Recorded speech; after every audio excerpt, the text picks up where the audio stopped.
regular council meeting to order.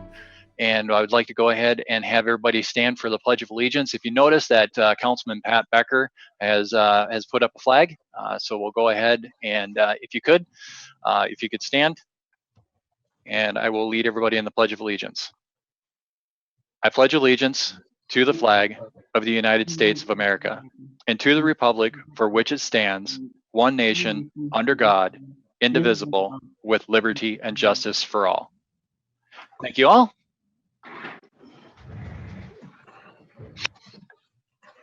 All right, we'll go ahead and move on to approval of the agenda here tonight. Has everybody on council had a chance to take a look at the agenda? Anybody have any comments, concerns, questions, changes? Then I'll go ahead and ask for a motion to approve tonight's agenda. Pat Becker makes the motion. Pat Becker with the motion to accept. Do I have a Jan Sheets, second. Jan Sheets with a second. We'll go ahead with a roll call vote. Dan? Yes. Jan? Yes. Pat? Yes. Troy?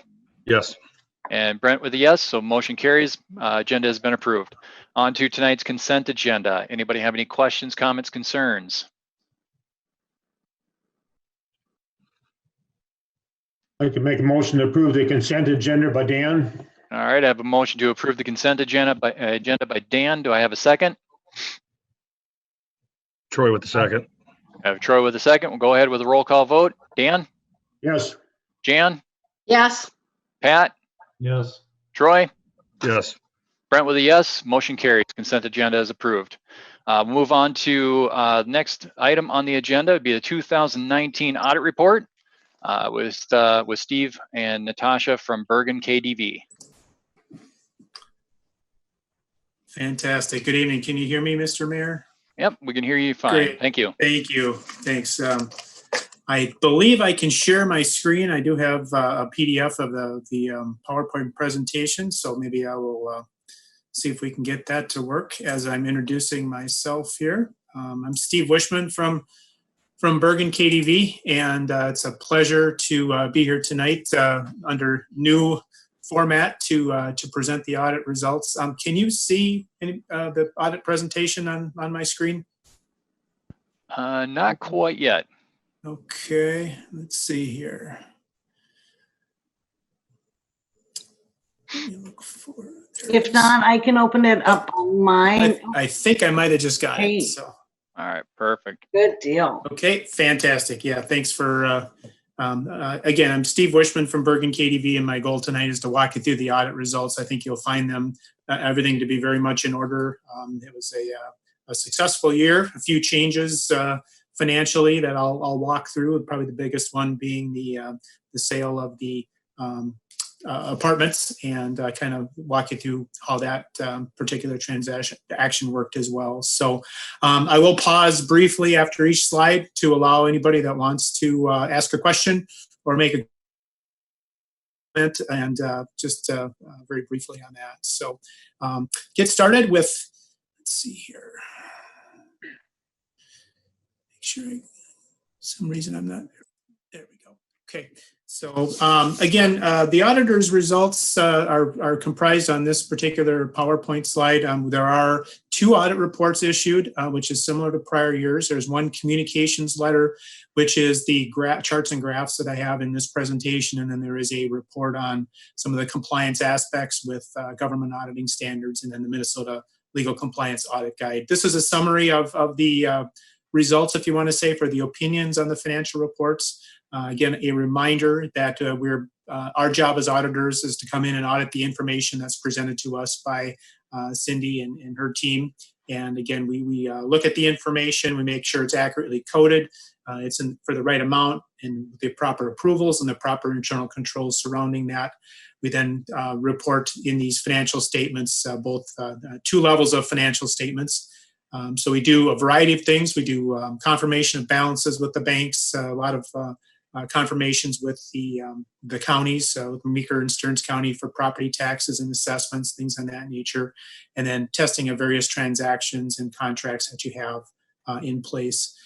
So again, we've the last couple bullet points here, we've issued an unmodified or clean opinion on the regulatory basis financial statements. Those are the full, all the city funds in the regulatory basis, which is permitted by the state auditor's office because of the size of your city. And again, that is the largest of the books that you would have in front of you. So again, an unmodified or clean opinion is the highest level we issue. And again, that is a requirement of the state auditor's office to provide that reporting mechanism. We've also issued opinions on the enterprise funds, which would be your water, sewer, and your housing fund. And again, the water and sewer funds, because of the PFA loans that are in place, those do require a full accrual financial statement. That would include the capital assets, the long-term debt. And what that does is it looks to make sure you're paying your debt payments and things on that nature, which you've fully complied with. So again, that is a separate report. We'll look at the financial information regarding the water and sewer funds here in just a moment. So again, we've met all the requirements from a reporting standpoint, a regulatory standpoint from the state auditor's office, and for PFA, and those will be filed shortly after the meeting, electronically to those agencies. We've also issued in one of the smaller documents, report on internal controls over the financial reporting on the audit side, and then with government auditing standards. And again, we have just two repeat items that to mention. We do have a lack of segregation of accounting duties reported. And then we do to convert your cash financial statements into the PFA financial statements. You've kind of just asked us to do that. And as part of the audit process, we do that. So we just really need to note that we do that process. There's nothing wrong with us doing that process, but again, that is one of the items of reporting, as well as the fact that Cindy does a vast majority of the accounting transactions, and there is a segregation of accounting duties inherent to your city. We're not recommending you change anything. As a council, you certainly look at the information coming to you to make sure that you're understanding what's being paid and what's being received. So you are part of that internal control process, and we appreciate that as auditors. But again, just remember there are those inherent limitations. So do look at the information that's presented to you on a monthly basis to make sure it appears accurate and properly approved.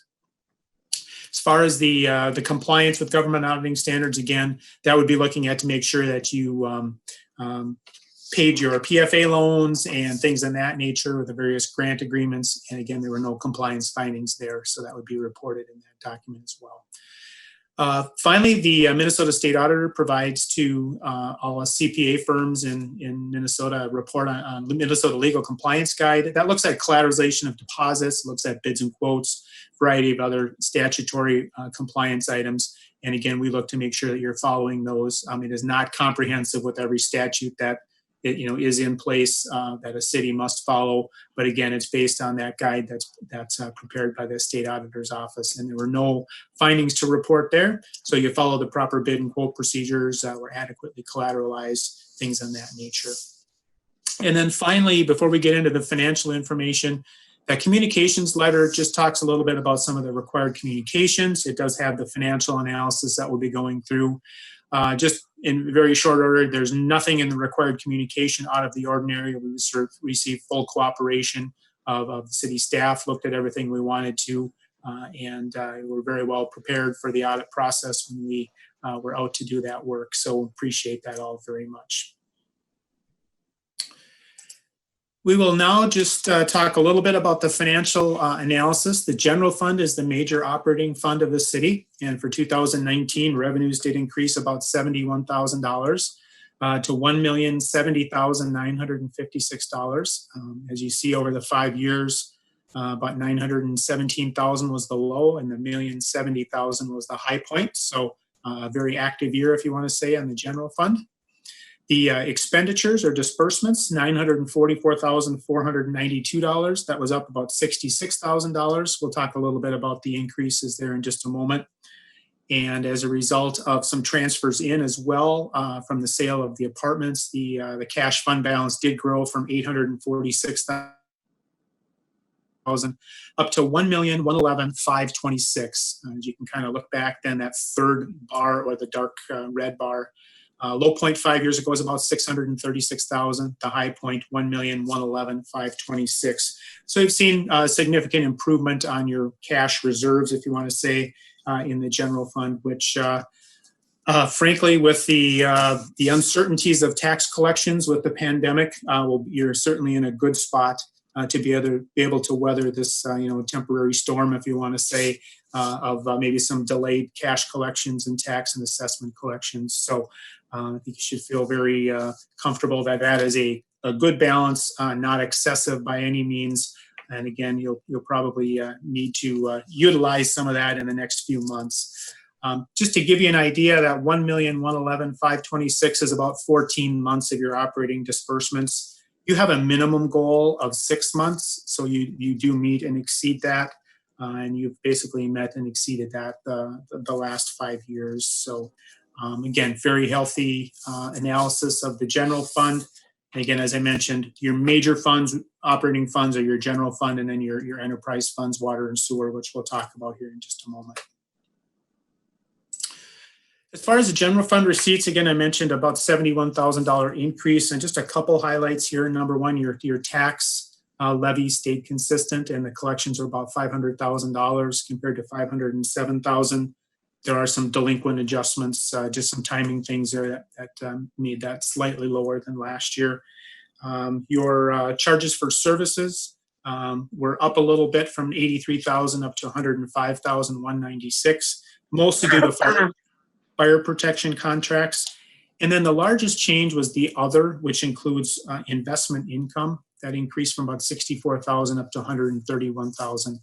We're seeing on virtually all of our local government city audits this year, the investment income has been very, very good and has exceeded budget, and most all of them. And that again is the major for the increase in the general fund receipts. Most of that being the other investment income. So a little bit more information on the disbursement side. Again, disbursements were up about $65,000 to $1,111,526. You will see the general government, which is kind of the clerk and general operations area, that was actually down $25,000. There was a little bit of a spike in 2018 with some bonus, severance, and vacation and those type of payouts. So that's why it was up in 18 and now it's a little bit lower in 19. The public safety did increase about $36,000. There was some supplies and training that increased there. That explains that increase. And then the streets department was the largest one. That was up about $51,000. Most very intensive winter last in the beginning of 2019. So that was the major driver there. Other disbursements, just it is consistent from prior year, but just so you know, that is debt service on the certificate of indebtedness loan, and then some of the parks expenditures or disbursements there. And again, that was very consistent with prior years and actually over the 5-year period. So,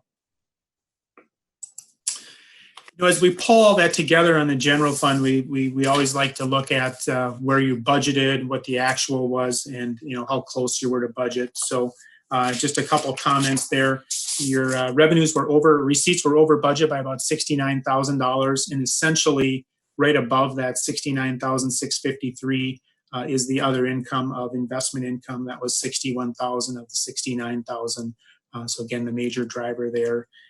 Your disbursements were actually about 8.5% or $87,000 under budget. General government was lower. Culture and recreation was lower. The other ones were very much in line. So again, living within your means, if you want to say. And then the other note I would make is under the other financing sources and uses. You did receive transfer in from the apartment sale of $168,020 in the general fund. Those proceeds were sprinkled into a variety of funds, which I'll mention here in a little bit where the other parts of that went. But again, you did not budget for that. And so that's why you see a positive variance there of $168,000. So bottom line, you projected a decrease in your cash of $59,722. Actually came in at a positive $265,484 for a variance of $325,000. So about half of that due to the unbudgeted transfer, The other half due to revenues being, the investment income being a little higher than budget, and then your expenditures being slightly lower than you budgeted as well. Shift gears just a little bit then and talk about your enterprise funds and water and sewer. And I think the theme here is that very consistent operations between 2018 and 2019. Revenues in the water fund up about 6%, about $17,000 to $318,000. The expenses, $251,000, again, just up about $6,000 or 2.5%. So you did have operating income, both with and without depreciation. And your cash reserves in the water fund, which is not shown on this graph, actually increased about $90,000. And there's about $434,000 of cash in the fund for future operational needs and or capital investments. So the other thing I would just point out is if you look at that operating income with depreciation, each and every year of the 5 years presented is a positive. So again, you continue to fund your depreciation and the cash if you want to save for reinvestment into the water fund. So very nice job there on the water fund as far as maintaining the financial health.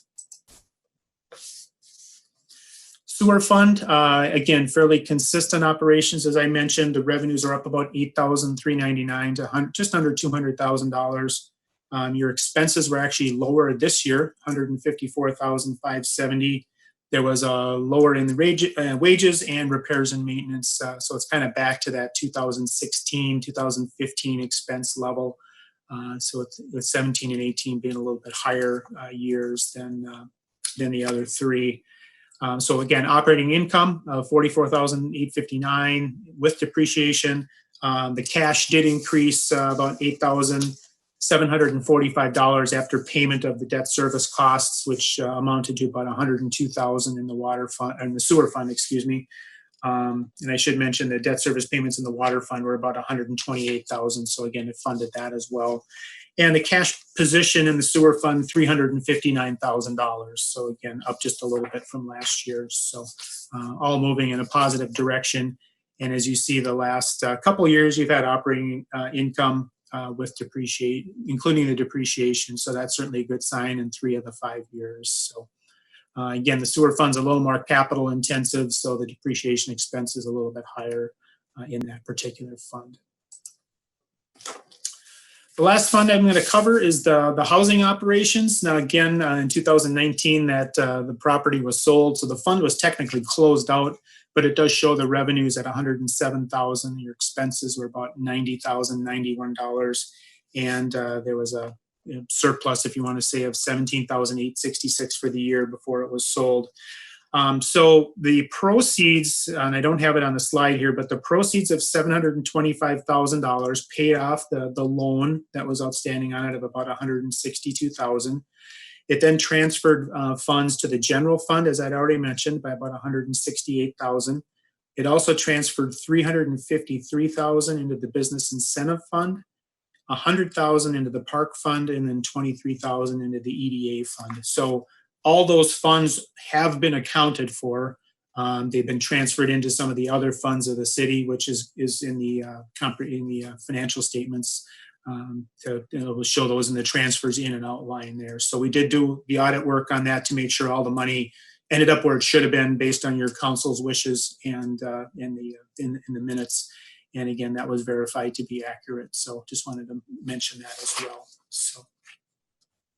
And that was obviously the unique thing this year to sell that, and that fund is again now closed, and this particular slide will drop off in future years. So with that, I'll just close and say I appreciate your time tonight to kind of walk through the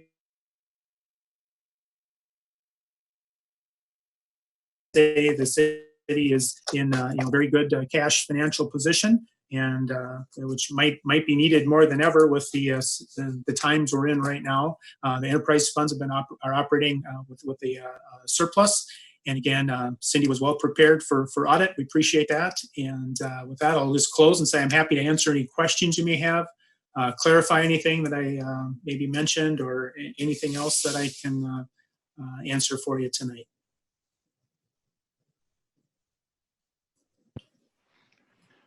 Hey, Steve, this is Brent.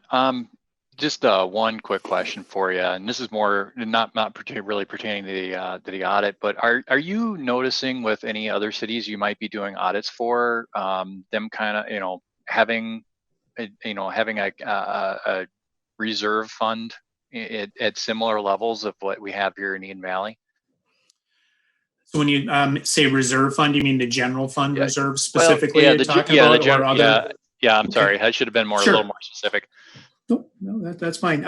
Yeah, it really depends on the city. A lot of them are in that 9 to 12 month range. You would be in that range without maybe the extra funds from the apartment sale that came in. So you're maybe a little bit higher than a comparable, but only because of that. I would, as I said before, I think the fact that you're a little bit over that with some of we've seen and heard already some of the metro counties having some significant shortfalls in their tax collection from the citizens. As a result, they obviously won't come to the cities on a timely basis. They're at like 50 to 60% of normal, if you want to say. So I would expect that some of those reserves that maybe are a little on the higher side than you normally have would certainly be used in 2020 to kind of get you through the low process. But to really come back and answer your question, 6 month is that minimum that everybody adopts, or almost everybody. Most of them are over that, between maybe that 9 to 12 month range. So you being at 14 months might be just slightly higher, but really only by likely the amount of that extra transfer from the apartment sale. Okay, thank you. Anybody else on council that might have a question? Jen, you were on mute, so but I saw you shaking your head, so I'll say that you said no. All right. Well, if there is no further discussion on this, I will go ahead and move for asking for a motion to accept the audit from Bergen KDB.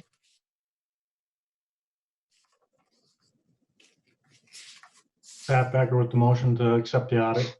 All right, I have a motion from Pat. Do I hear a second? I second that motion from Jan. Jan with the second. Roll call vote. Dan? Yes. Pat? Yes. Jan? Yes. Troy? Yes. And Brent with a yes, so motion carries. Thank you, Steve. Thanks so much. Thanks for your time tonight. I appreciate it. If we can ever answer any other questions throughout the year, feel free to reach out. I think my information's on the last slide there that we presented. So thanks again for your time. Have a great evening. All right, thank you very much. Okay, all right, we'll go ahead and move on to our next agenda item for the evening. We'll go on for boards and commissions reports. Darren Hondel from Planning Commission. Hello, everybody. So I have a application for a zoning variance for Derek's property at 131 Meeker. Give you a little background on that. He called me before he started any work and kind of told me what he was doing, and I told him, as long as you're not adding anything to the building or adding any more area to the building, you don't need a permit. And it was either miscommunicated on my part or he misunderstood it incorrectly, but he didn't realize that the overhang was part of that. So that's why you see it started before you seen a permit come through. Just in case anybody was wondering why on that. We did review it at the zoning meeting earlier this evening.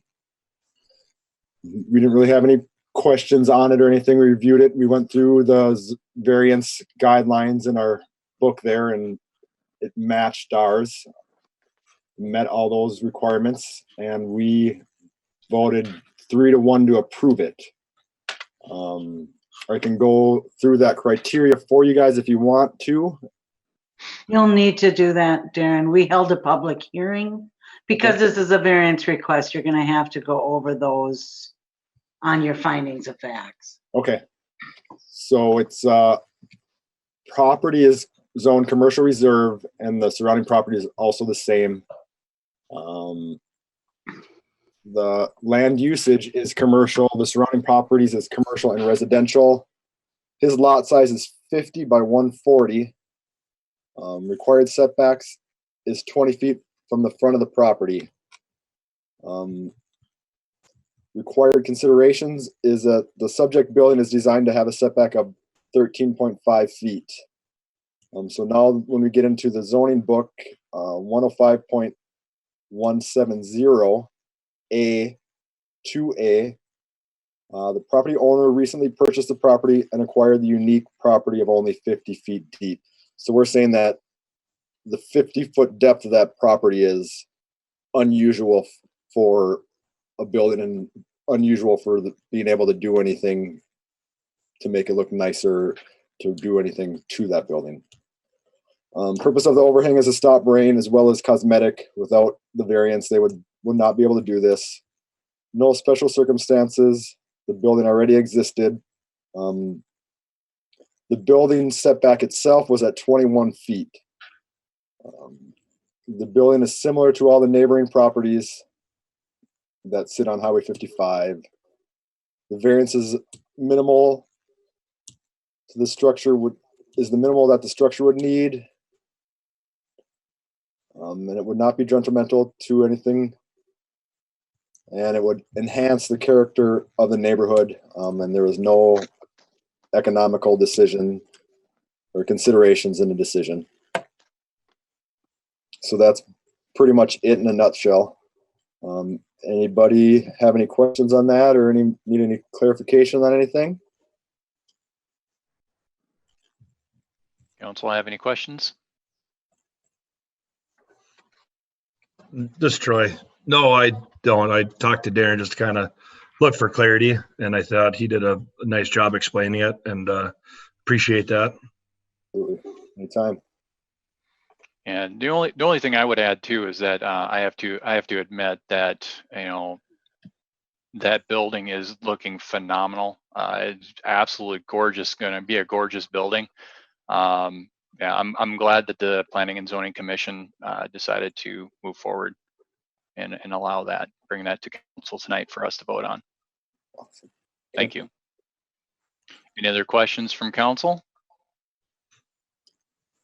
All right, then what we'll do is I will ask for a motion to approve the variance request for Derek's Properties at 131 Meeker Avenue.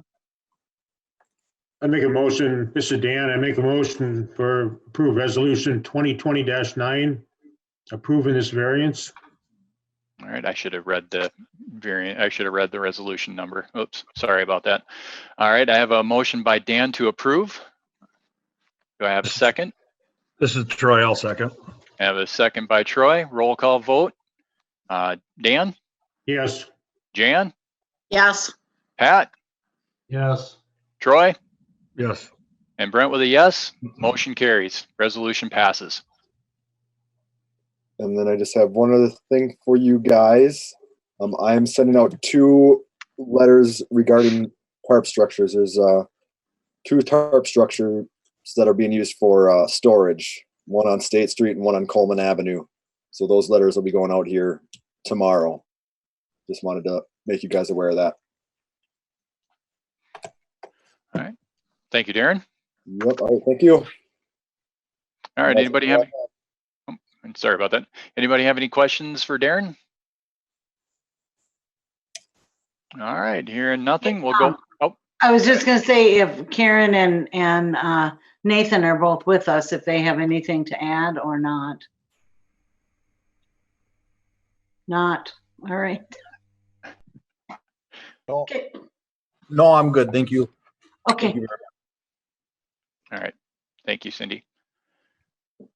All right, then we will go ahead and move on to the next line item would be our Valley Days discussion. So we have, we know with the COVID-19 and just recently Governor Walz's announcement of stretching out the stay-at-home order till May 4th think it's a good time for us to sit down and talk about things like our big event of the year, Valley Days.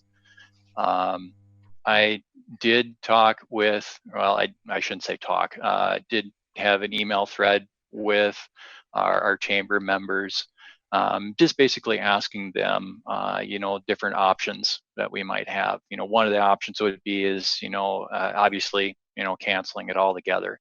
The next option would be is that, what would be the absolute, what would be, how hard would it be to reschedule for maybe perhaps something later in the year? Those were the two options that were put on the table, and the other thing too that we did chat via email back and forth would be how hard would it be to how hard would it be to, or when would it be, I should say, I'm sorry about that, when would be the last date that we could have before, we would have to have everything locked down for Valley Days, so that drop dead date. The kind of the going consensus was sometime in that early part of May. We ranged from from the beginning of May to the middle of May, with the beginning of May being the absolute be the perfect, if we had to wait to make a decision, or the middle of the month or the 15th of the month would be absolute, this is it, we have to make it has to be go or no go at that time. So that's where. If I may, I can say I contacted the league and just asked how many cities have canceled summer festivals or outside of Minneapolis. That's a large city, we're not comparable. And their response was there are some cities, but most of them are taking a May 1st approach, just what you said. And they've given themselves until May 1st before they make that final decision. However, in looking at it, they talked about that based on the curve, it looks like that things are projected to slow down end of June, mid-July, which when I talked to the league, that's exactly where our festival is at. So. Yeah, and on the mayoral listserv, they did, that question's been, that's a hot topic on the listserv right now, and a lot of other cities, they may not have met and did their final decision yet, but I think they are leaning towards canceling at least through the end of June. Mhm. That was before today's announcement and the new models coming out where we should be coming down, as Cindy said, that that end of June, beginning of July. So I assume that the next few days I'll probably be seeing a lot of fellow mayors, seeing final decisions being made on their city.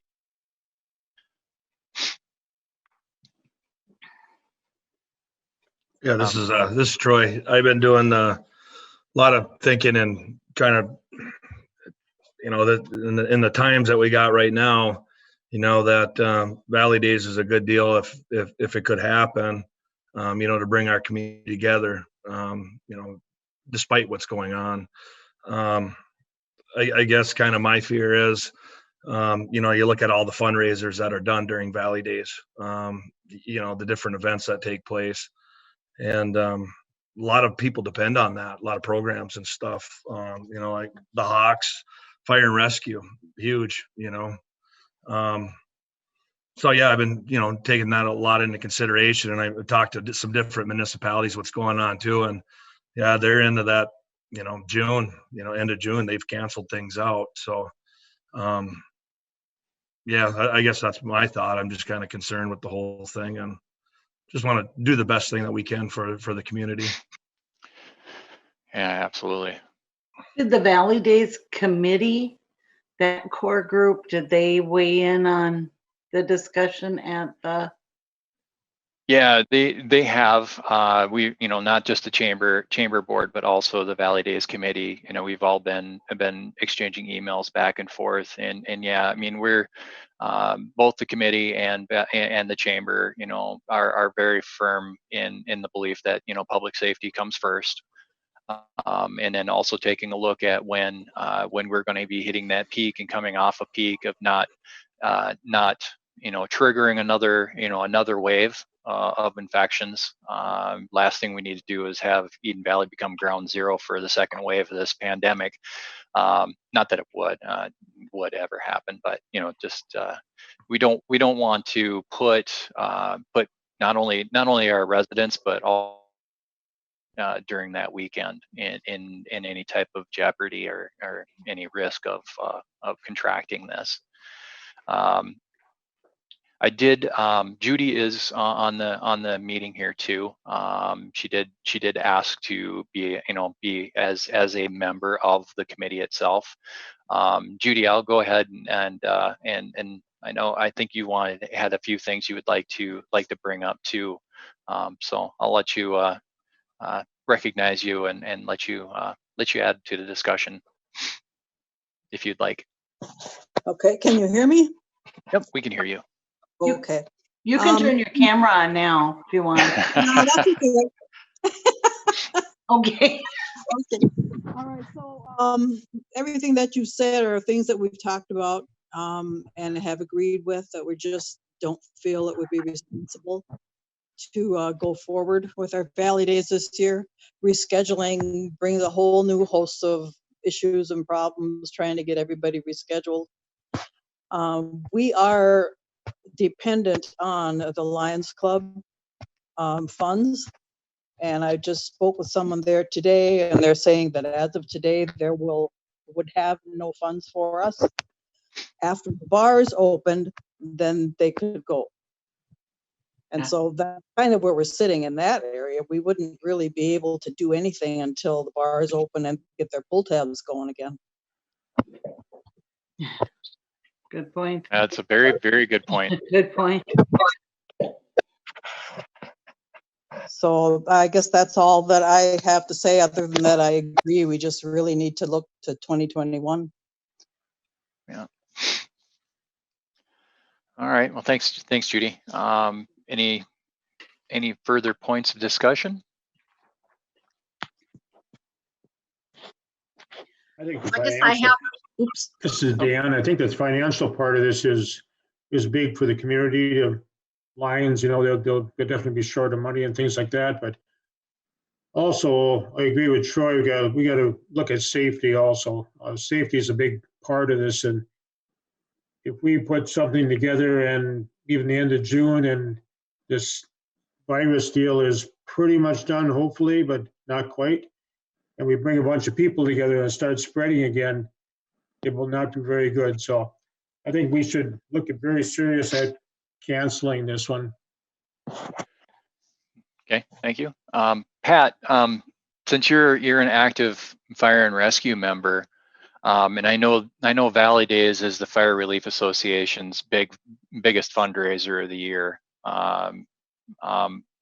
Would there be an opportunity? And before I ask the question, kind of preface it a little bit. I'm trying to look for a way to where, when we do finally get to a point where we can start getting life back to normal, that we try to put something together, because we're going to have a lot of people, a lot of residents in town that have been cooped up, perhaps for months. I'd love to be able to get something that where we could get the community together, even if it's under some type of guidelines or some type of special rules. Do you think the Fire Relief Association would be interested in trying to maybe put something together, maybe a little later in the year, maybe a little like towards Labor Day or something like that? I guess I don't know that for sure. We could always ask and find out for sure. I guess I don't want to speak on their behalf because I don't know I haven't really talked to anybody, so I don't know what their thoughts are. I know that we are still getting our gambling permit for the pull tab, so we're still planning to maybe selling pull tabs and doing the drawing on the street with just a few people. So I think they're still planning on doing that. That may change depending on how we vote tonight. Again, I'm in agreement with Troy and Dan. Public safety is, I guess, more important than making money. I would also like to see us maybe hold off as long as we can to make a decision, but if tonight is it, then tonight is it. This is Troy again.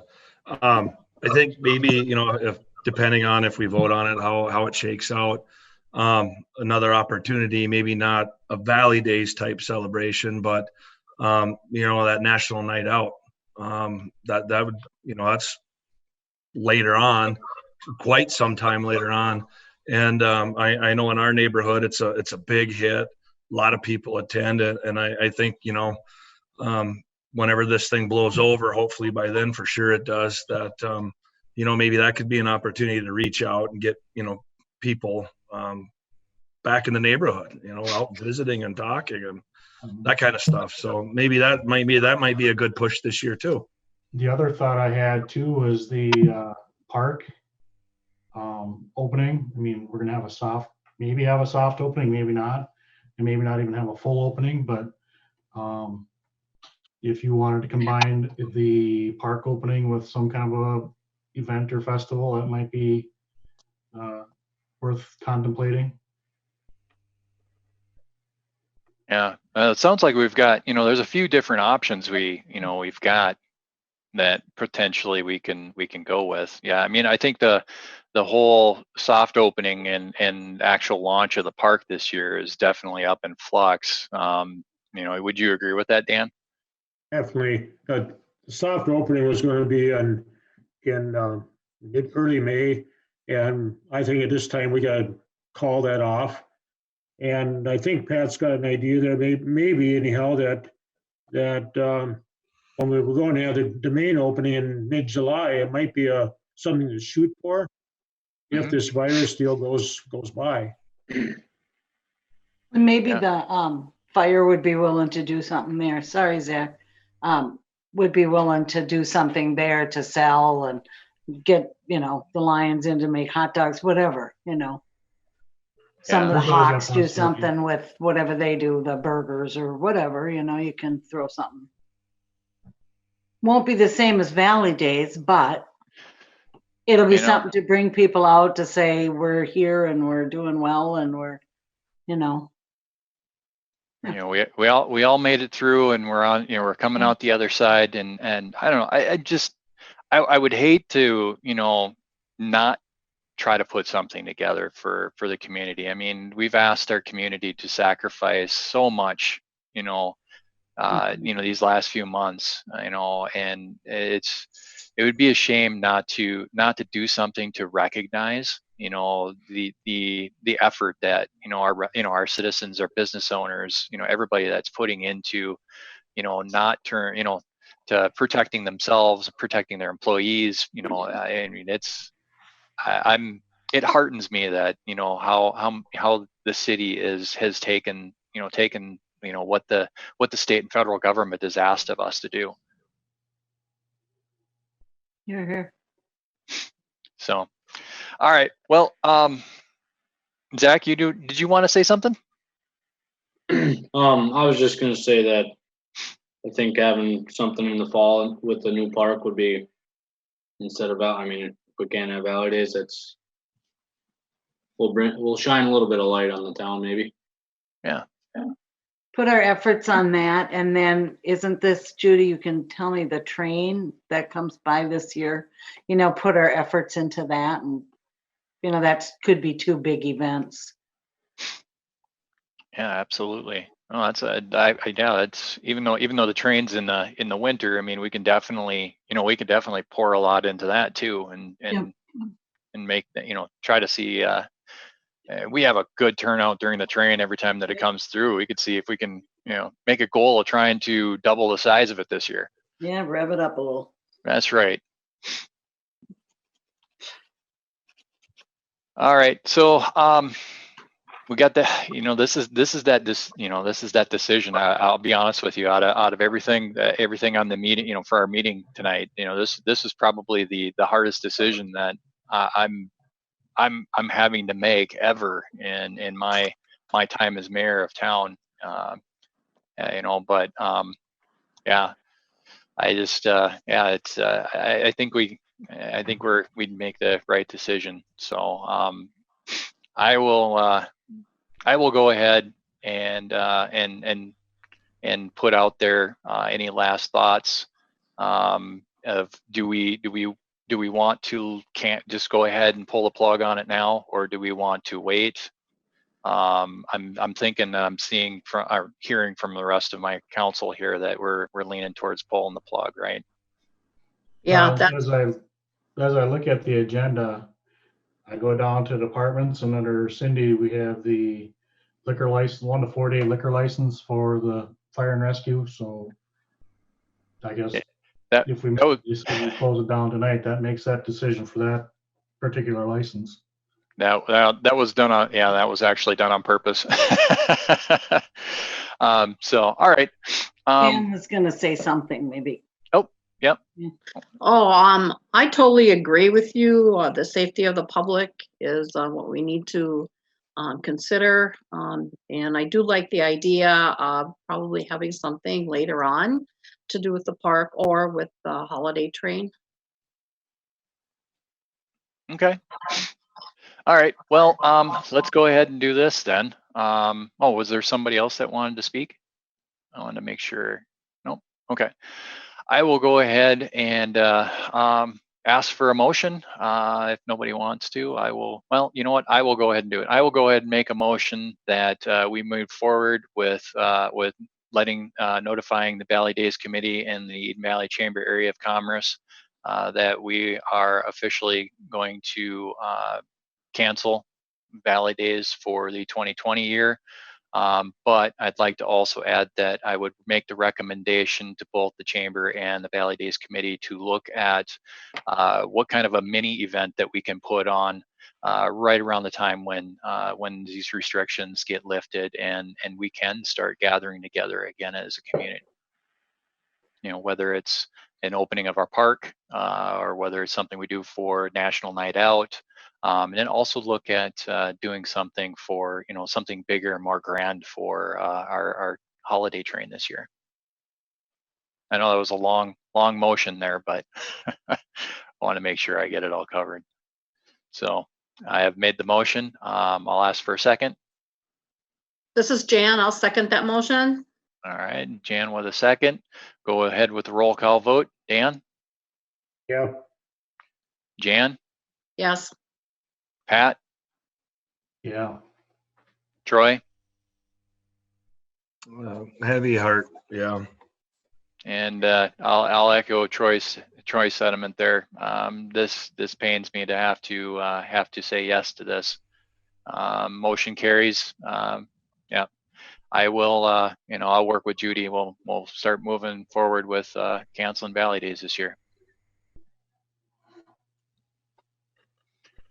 Wow. Now we got to talk about something fun, guys. we got to lighten the mood a little bit. All right. This is Dan. It's a big decision to make, but on safety, we almost had to make that decision. So it's really a hard one to make, but I think we had to make it. Yeah. So, all right. Thank you, council. I appreciate it. Your candor, your honesty in this, and realize that was a hard decision. So. All right, we'll go ahead and move on to public forum.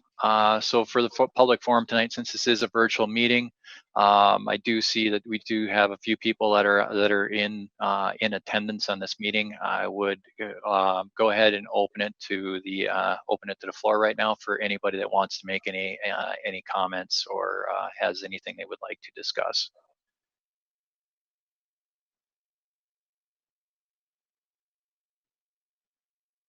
All right, want to make sure I give enough time for people to come off mute. But hearing none, we'll go ahead and move on to our departments.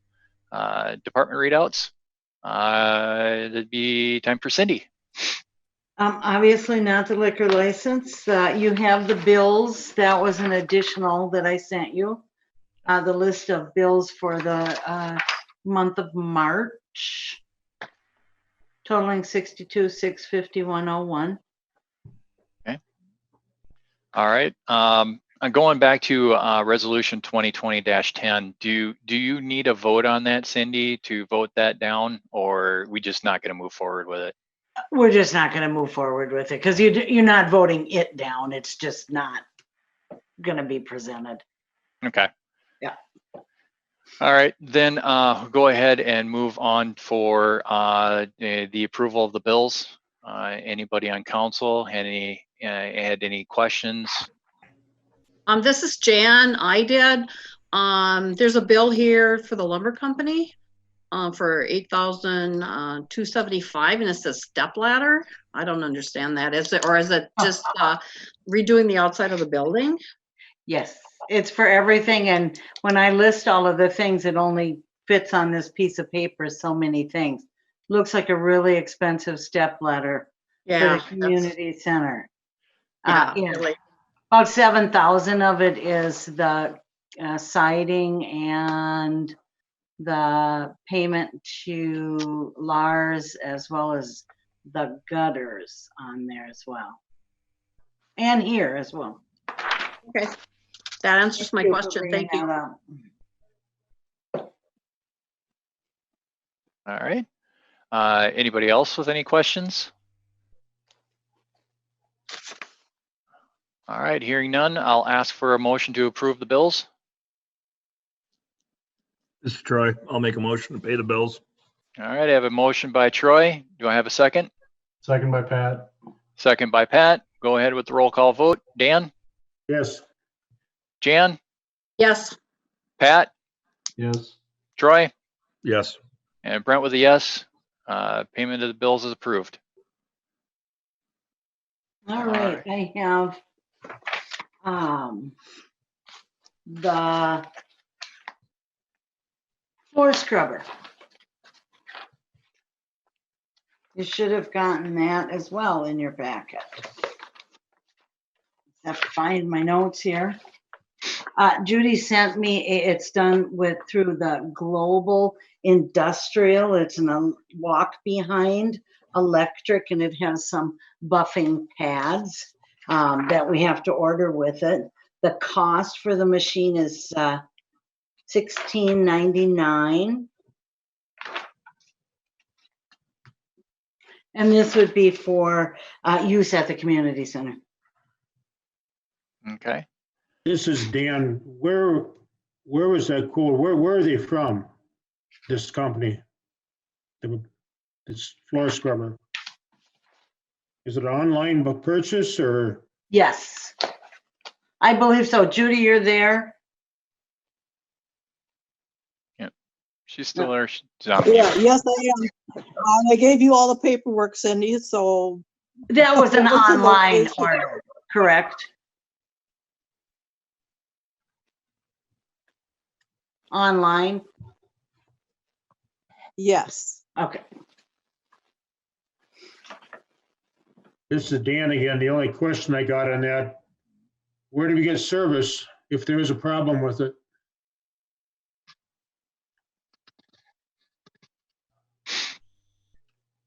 Yeah, that would be something we'd have to investigate and just location might be. Well, I think given the circumstances and although Judy's been cleaning like a crazy person over there at the downtime, Judy, why don't we communicate with each other, figure out where we would fix this, or let's look further and we could bring it to the May meeting if that would be okay. I don't envision the community center opening up before then anyways.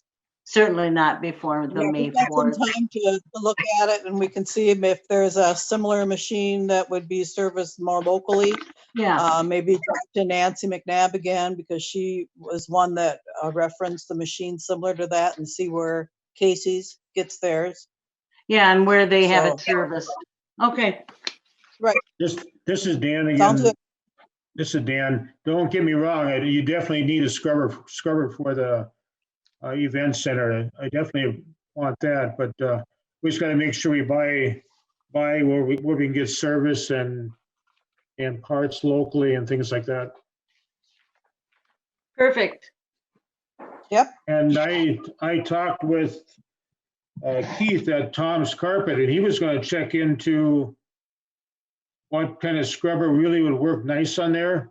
And maybe you have already talked to them too, I'm not sure, but. And he has not got back to me, so I don't know.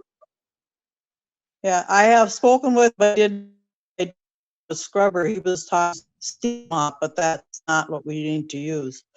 But I'll talk to him again. Maybe he's got another idea. Perfect. Okay. All right. Thanks, Thank Cindy. you. Thanks, Judy. You bet.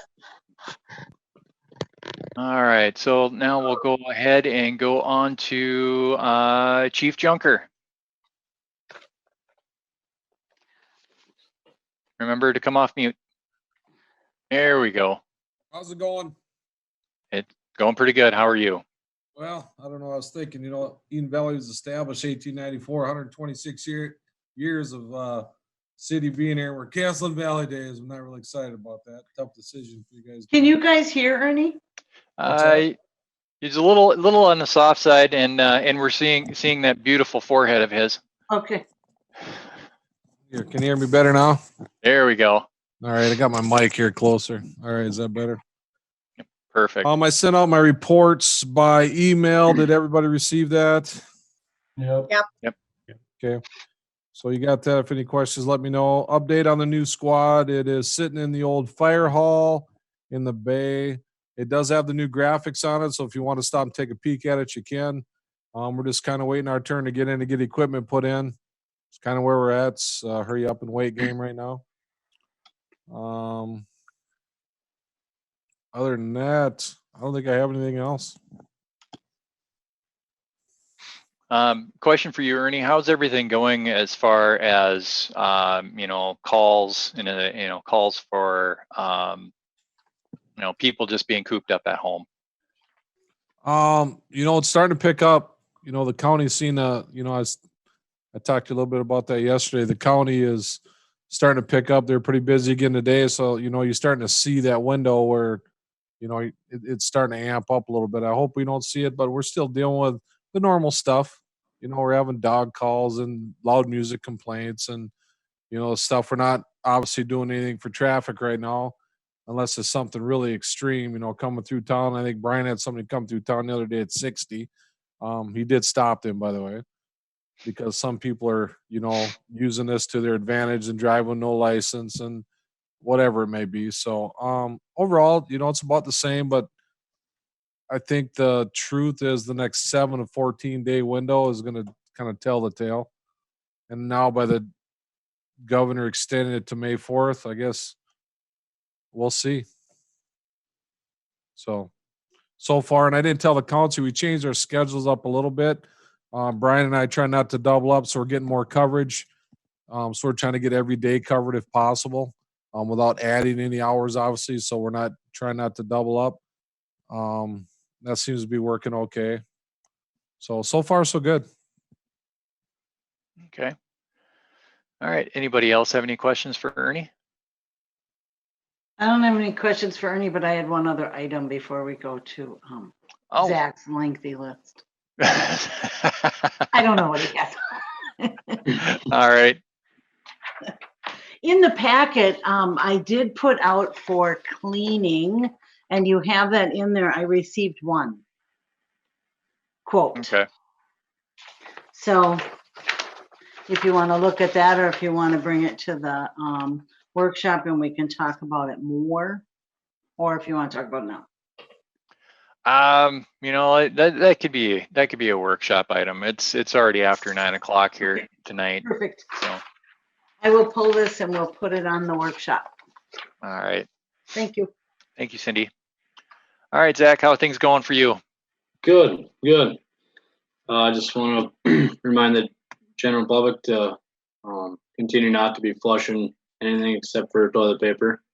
We haven't seen anything come through as bad yet. So that's good. We're gonna going on to that min warrant. That's it's basically just agreement between, it's a mutual aid agreement between us and surrounding cities that well, actually to the whole state, that if we would need something, that we have an agreement with her in place so that they could come and help us, and it's free to join. So we ever had, Specific for the water and the wastewater. yes, yep, for water and wastewater and stormwater. Okay. We ever had a huge failures, anything. And is this something new, Zach, that they've, or is this just, or have we always been a part of this? We are not a part of it. It's been around for a long time. I don't know when it got established, but yeah, not exactly sure why Jim wasn't didn't have the city a part of it previously, but yeah, it's kind of like similar to the mutual aid agreements with fire and rescue with other departments. Okay. All right. Council, questions?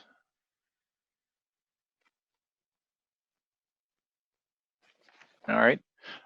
Then, yeah, let's go ahead. On resolution 2020-11, resolution authorizing governmental city of Eden Valley to be party of the Minnesota Water Agency Response Network. I will go ahead and make a motion to approve that. Do I have a second out there? This is Jan. I'll make a motion to second that. All right, I have a second by Jan. We'll go with the roll call vote again of Dan, Yes. Jan, Yes. Pat, Yes. Troy, and Brent. Brent agrees. Motion will carry. Thank you. And some other basic stuff. We're finishing street sweeping this week, and then next week we're gonna start on workout at Fred's Park. So get the project rolling. The project being, The playground and tree removal and.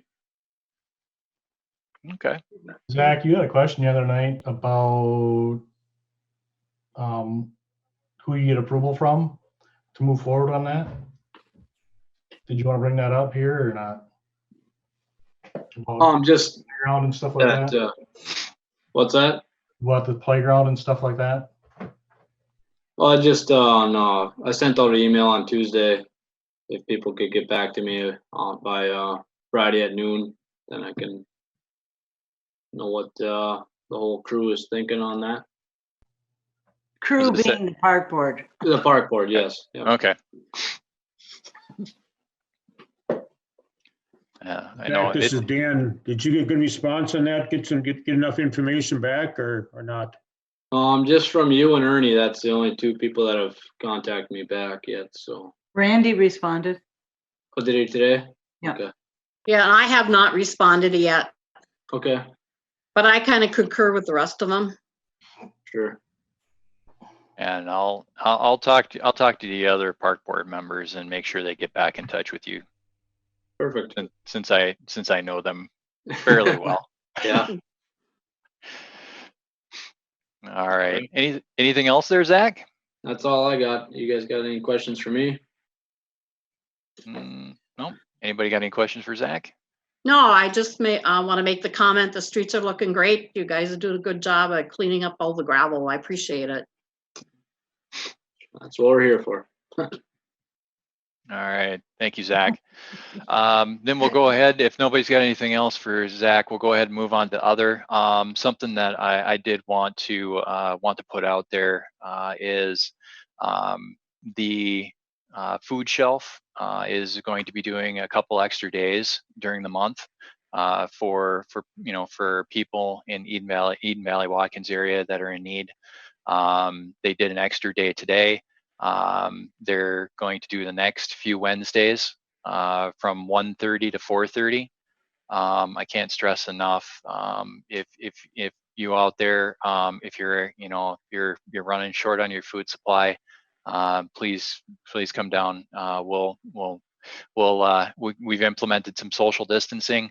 We'll even do a no touch delivery right into the trunk of your vehicle, or your the trunk or the space in your vehicle, so you wouldn't even have to get out of your car. Just wanted to put that out there for everybody, that we are, that the food shelf is going to do some extra days, extra Wednesdays this month for people that are in need. Say, Brent, I think the one thing that the food shelf would like you to bring is a list of the food types that you are looking for. Because then you'll hand them the list and they'll go inside and get the food for you and then bring it out. Yeah, and another thing that we could bring up too is that it just basically I'll call it a call to arms for our residents. We've got a lot of people in the area that aren't working right now, and that if anybody out there that would like to donate to the food shelf, they'd be more than happy to take items in that they can. Sorry. Little Eagles has also have that food packs. Jen Miller is up at the grade school here in Eden Valley. I think it's at 5:30. And then she's over at Watkins on Fridays too. I think it's like 6:15 or so. Half an hour at each place. Otherwise, you can contact me and I can get a hold of Jen and we can sure deliver the packs for you to your house. So keep that in mind. Thank you. Is that every day at 5:30? On Fridays. On Fridays, thank you. On Fridays. Yeah, this is Troy. Just kind of want to say good job to the fellow council members and Mr. Mayor and Cindy. Great job on the audit. Good work on the budget, and that's a big deal. And second, after that is, I know it's a tough time. A lot of people are not working, and like to stress the importance of supporting our local businesses. We're not driving around a lot, but if you need gas, hey, stop, get local. There's a lot of options, but we got to support our local businesses. The truer words that have never been spoken is these are also the same ones that are given to our fundraiser. You come in there and you want a donation. We got to support them. So to everybody out there, please support our local businesses. They're there for us, and we need to be there for them. So please do that. And I'll definitely echo that. Thanks, Troy, for the statements there. Something else too, going back to the food shelf for a second. Something else that that we're looking at too. We can let that if you don't have the transportation to come and pick it up, do give the food shelf a call. We will make arrangements to get stuff out to you. So don't use, don't feel that's going to be a hindrance to getting stuff that you need.